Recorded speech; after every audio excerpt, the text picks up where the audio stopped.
The world had become a dark and wicked place. Violence, greed, and corruption filled every corner of the earth. The Lord observed the extent of human wickedness on the earth, and he saw that everything they thought or imagined was consistently and totally evil. So the Lord was sorry he had ever made them and put them on the earth. It broke his heart. But there was one man who still followed God, Noah. Noah was a righteous man, the only blameless person living on earth at the time, and he walked in close fellowship with God. One day God spoke to Noah with a warning. "Noah," the Lord said, "I have seen the corruption of this world, and I will bring a great flood to destroy all living things. But you and your family will be saved. Build a large boat from cypress wood and waterproof it with tar, inside and out. Then construct decks and stalls throughout its interior. Make the boat 450 feet long, 75 feet wide, and 45 feet high. Put the door on the side and build 3 decks inside the boat." Noah obeyed. Day after day, he and his sons, Shem, Ham, and Japheth, worked tirelessly, cutting wood, hammering, and shaping the massive structure. But as the ark took shape, people mocked him. "Look at that crazy old man. He says a flood is coming. Where is this so-called rain, Noah? The sky is clear." Noah remained faithful, warning the people, but they would not listen. So Noah did everything exactly as God had commanded him. Then something miraculous happened. From the forests, the mountains, and the fields, animals began arriving, 2 by 2, just as God had commanded. Lions walked beside lambs, birds soared overhead, and great beasts like elephants and giraffes made their way to the ark. God said to Noah, "Go into the boat with all your family, for among all the people of the earth, I can see that you alone are righteous. Take with you 7 pairs, male and female, of each animal I have approved for eating and for sacrifice, and take 1 pair of each of the others." Noah, his wife, his sons, and their wives entered the ark. Then the Lord closed the massive door behind them, and then the heavens opened. All the underground waters erupted from the earth, and the rain fell in mighty torrents from the sky.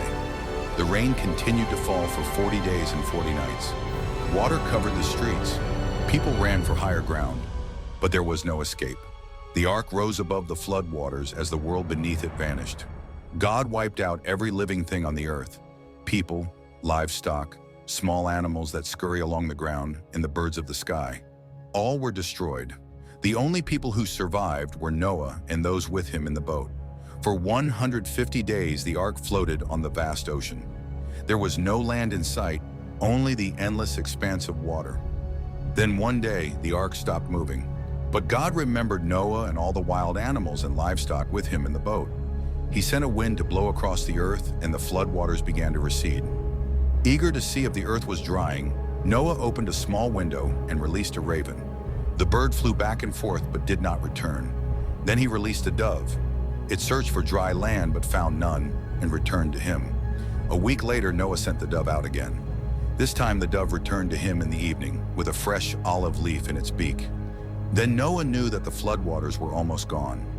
After waiting another week, Noah sent the dove out again, and this time it did not return. Noah removed the covering of the ark. The earth was dry once more. Then God said, "Leave the boat, all of you, you and your wife, and your sons and their wives. Release all the animals, the birds, the livestock, and the small animals that scurry along the ground, so they can be fruitful and multiply throughout the earth." As Noah and his family stepped onto solid ground, he fell to his knees and built an altar, offering sacrifices of thanksgiving to the Lord. And the Lord was pleased with the aroma of the sacrifice and said to himself, "I will never again curse the ground because of the human race, even though everything they think or imagine is bent toward evil from childhood. I will never again destroy all living things." Then a rainbow stretched across the sky, a sign of God's promise. "I have placed my rainbow in the clouds.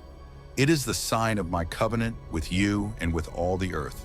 When I send clouds over the earth, the rainbow will appear in the clouds, and I will remember my covenant with you and with all living creatures. Never again will floodwaters destroy all life." Noah had obeyed God, and through him, humanity was given a second chance. The story of Noah is a reminder that no matter how dark the world may seem, God is faithful. He keeps his promises. Thanks for watching. Don't forget to like, share, and subscribe for more Bible stories. Stay blessed and see you next time.